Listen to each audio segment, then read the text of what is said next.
Olá meus amigos, sejam todos muito bem-vindos ao canal Politizando. Eu sou o William Jacob. Eu vou trazer para vocês aqui que a bancada evangélica na Câmara dos Deputados e também no Senado acenou para Lula, o que pode ser uma boa notícia para o presidente eleito, mas também pode ser uma péssima notícia para a ala progressista que só pensa em guerra em torno da pauta de costumes. E no final desse vídeo eu quero trazer aqui uma fala de Cabo Daciolo sobre o que ele pensa em relação à bancada evangélica. Mas antes disso tudo, eu quero pedir a ajuda de quem chegou no canal, não está inscrito ainda, se puder se inscreva, não custa nada, assim como ativar o sininho, deixar o curtir se gostar do vídeo. Se não gostar, manda o dislike, se puder comenta aqui embaixo e claro, compartilha para que mais pessoas venham para esse espaço que luta por um Brasil melhor, e se puder, compartilha com seu amigo evangélico aí que pode estar aí em dúvida sobre qual vai ser a postura da bancada no Congresso em relação ao governo eleito.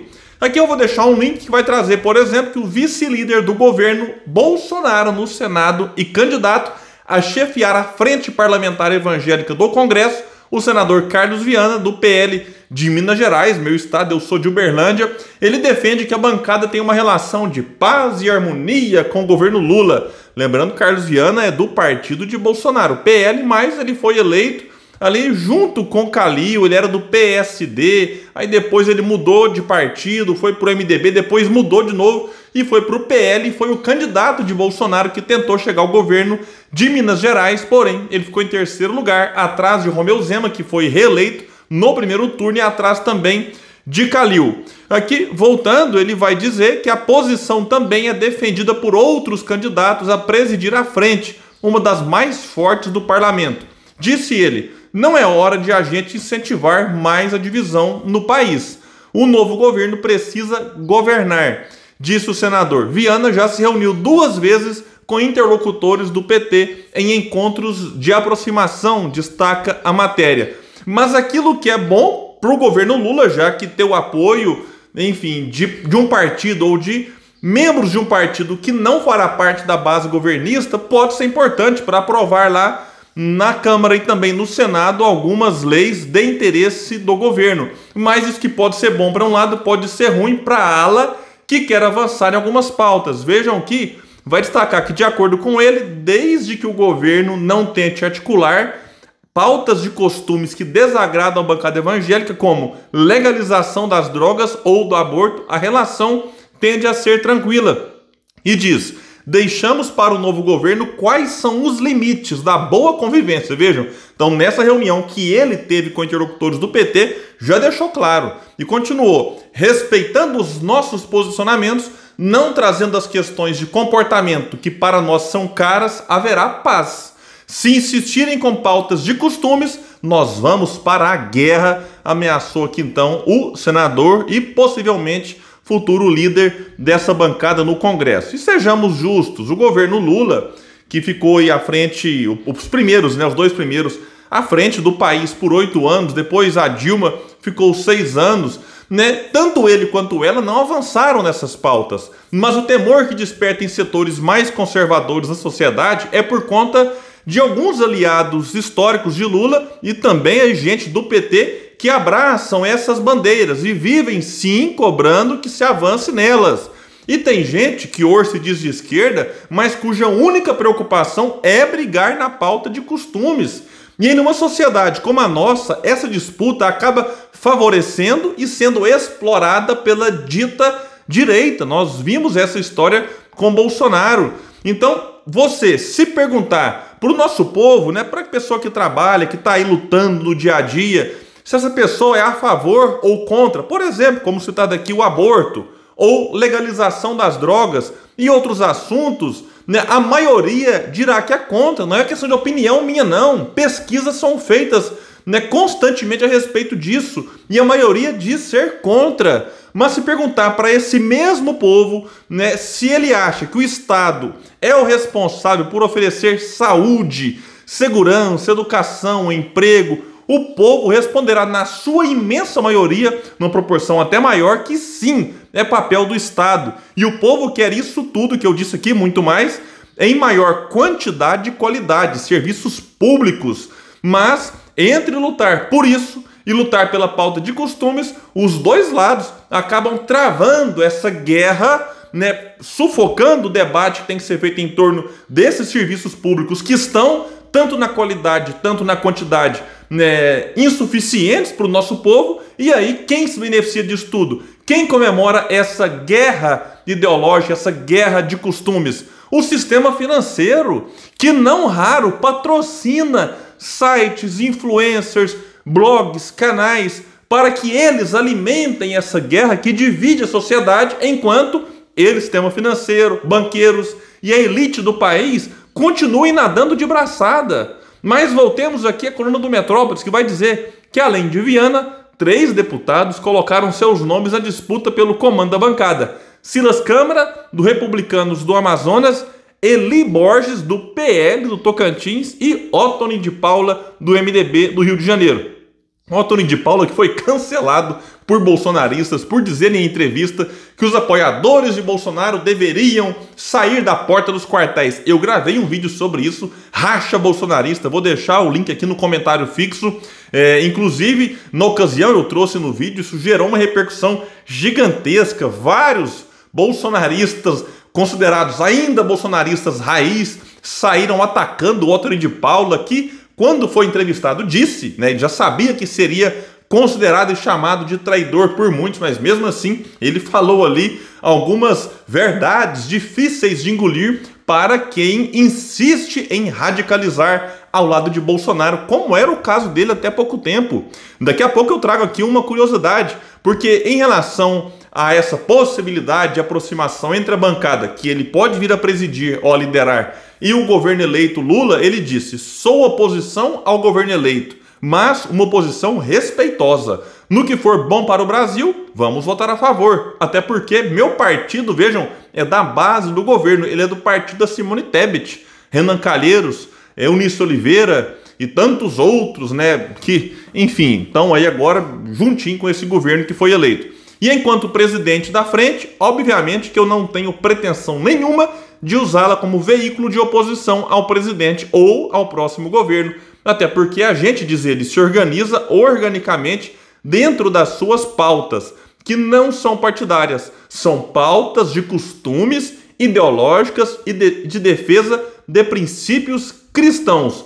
A matéria vai destacar, como eu disse lá atrás, que ele era até pouco tempo, talvez ainda seja, da ala radical, fez aqui agora, né, um aceno de sobriedade em relação às críticas que ele fez sobre quem está na porta dos quartéis. Agora que tem uma fala, né, que de fato uma fala bem mais moderada do que ele tinha até pouco tempo, e a matéria vai destacar que isso aqui é uma mudança e tanto para quem chegou a parar até nos inquéritos do STF que investigam ações antidemocráticas da tropa de apoiadores do atual presidente.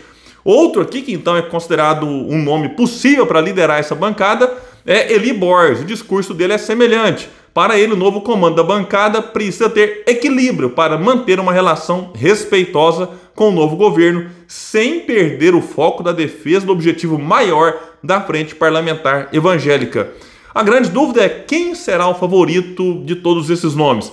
Carlos Viana garante ter o apoio do atual coordenador da bancada, Sóstenes Cavalcante, do PL do Rio, nome ligado a Silas Malafaia. Sóstenes não confirma, diz que respeita todos os candidatos ao cargo e que trabalha para que não haja necessidade de decidir no voto. Tradicionalmente, a escolha do comando da bancada se dá por acordo, sem eleição. O novo chefe da frente evangélica deverá ser definido em fevereiro, quando começa a nova legislatura. E por falar em bancada evangélica, quero mostrar um vídeo do Cabo Daciolo, alguém que é evangélico, mas que não, né, tem medo de falar verdades aí difíceis de engolir para alguns. Ele que chegou a dizer na tribuna da Câmara, eu já assisti esse vídeo, que uma das maiores decepções dele foi com a bancada evangélica. E ele repetiu isso, trazendo alguns detalhes a mais do que no discurso que ele fez lá, quando o Daciolo foi convidado e participou do Flow Podcast. Vamos aqui agora para a fala dele, bem, mas bem interessante, que vale a pena a gente refletir. Na verdade, eu assisti na íntegra a presença do Daciolo lá no Flow Podcast. É claro que Você pode discordar de um ponto ou outro, faz parte na questão religiosa. Eu sempre falei aqui no canal, cada um professa a religião que quiser, a fé que quiser, enfim, ou até aqueles que não querem ter religião. Eu respeito todo mundo aqui no canal, mas o Daciolo, ele tem uma visão desenvolvimentista, uma visão da economia que, olha, particularmente essa entrevista no Flow aqui me fez, lá atrás, essa entrevista que foi em 2021, me fez rever alguns preconceitos que eu tinha em relação a ele. Porque em 2018, na campanha, ele acabou virando uma espécie de meme por conta da postura dele nos debates, aquela coisa do glória a Deus e tal. Então eu confesso que naquela ocasião não prestei atenção no Daciolo. E essa entrevista aqui, na íntegra que eu assisti, insisto, né, tem pontos que a gente pode, né, divergir, pode ser que ele esteja certo e eu errado, mas essa entrevista aqui, para mim, foi muito importante. Eu quero até colocar o link dela para que vocês assistam na íntegra. Vamos aqui agora para essa fala dele em relação à bancada evangélica. Deus é amor, Varão. Deus é amor. Minha maior decepção dentro do Congresso Nacional, bancada evangélica. De Deus não tem nada. Que interessante. De Deus não tem nada. Comercializadores votam com sistema. Vai lá, vê como é que eles votam. Pesquisa como é que vota. Pô, não é possível que tu não... Nunca fiz parte delas, meu irmão. Nunca fiz parte. Tu não ficou amigo de nenhum. Eu cumprimento todos, falo com todos. Nunca sentei na mesa como eu estou sentado com vocês aqui, com ninguém lá. Dentro de Bangu 1, Deus me ensinou uma coisa maravilhosa. Só uma pausa, quando ele fala dentro de Bangu 1, o Daciolo em 2011, ele chegou a ser preso, acusado ali de instigar a greve, né, entre os bombeiros militares. O Daciolo, ele era um, e ele conta já, aqui no Flow mesmo, ele vai contar detalhes muito interessantes de que na época o governador era Sérgio Cabral, e aí na ocasião teve toda uma polêmica lá e tal, e ele chegou a dizer que um dia ele ia sair, o Sérgio Cabral ia parar naquele lugar. De fato isso veio acontecer, né, tempos depois. Então Daciolo, né, saiu da cadeia e, enfim, teve uma trajetória como deputado federal, depois candidato à presidência do Brasil em 2018, candidato ao Senado pelo estado do Rio de Janeiro agora em 2022. O Sérgio Cabral dispensa comentários, foi parar na cadeia, agora até saiu, está em prisão domiciliar, enfim. Mas o Daciolo aqui nessa participação também falou sobre esse período em que ele passou lá em Bangu. E a mesma cadeia que depois o Cabral ficou durante algum tempo aí. Eu aprendi em Bangu 1 jejum. Vamos voltar aqui rapidinho. Eu aprendi em Bangu 1 jejum. Ali eu aprendi a jejuar. Ali eu aprendi a ficar bebendo água e lendo Bíblia. Se você falar, Daciolo, foi bom? Eu vou falar, não foi bom, mas foi a melhor coisa que aconteceu na minha vida. Porque eu tive experiências ali, meu irmão. Ali, em determinado momento, o Espírito Santo de Deus chegou para mim e falou assim, ó, até quando eu vou te manter aqui para você entender que eu quero você assim lá fora? Assim como? Jejuando e lendo Bíblia. Posso falar uma coisa para você aqui, meu irmão? 4 anos de deputado federal, bebendo água e tomando cafezinho lá dentro. Só me alimentava quando acabava tudo. Ali foi só jejum. Eu aprendi isso lá atrás. E aí eu vi sinais. Eu lembro a primeira vez que o pai mandou bradar algo ali dentro foi pro Cunha. Foi um dos primeiros ali. Cunha poderosíssimo, com mais de 200 parlamentares na mão dele. Meu irmão, a mensagem era, Varão, tu vai cair. Tu vai cair, mas tu não vai cair porque ele está te abandonando, não. Você abandonou ele primeiro, tu vai cair. Aí riram, debocharam, brincaram. Meu irmão, 1 ano antes, 1 ano depois do que foi profetizado, o cara estava preso e fora da cadeira. É real, é verdadeiro. Eu sirvo ele, Varão. É como eu disse, quem assiste aqui pode discordar da visão religiosa do Daciolo, mas não dá para negar. É alguém que fala com convicção em relação a diversos assuntos. E nesse caso do Cunha, a gente vê que de fato pouco tempo depois o Cunha passou por diversos problemas, perdeu ali a presidência da Câmara, depois foi preso e agora 2022 candidato a deputado federal, tendo pouco mais de 5 mil votos pelo PTB lá no estado de São Paulo. Pessoal, então é isso, eu vou deixar o link desse corte para quem quiser assistir, também da íntegra da participação do Daciolo lá e também o link dessa matéria que eu utilizei para fazer esse vídeo. Se puder, compartilhe ele, vamos trazer mais pessoas para esse espaço que luta por um Brasil melhor. Valeu, gente, até mais!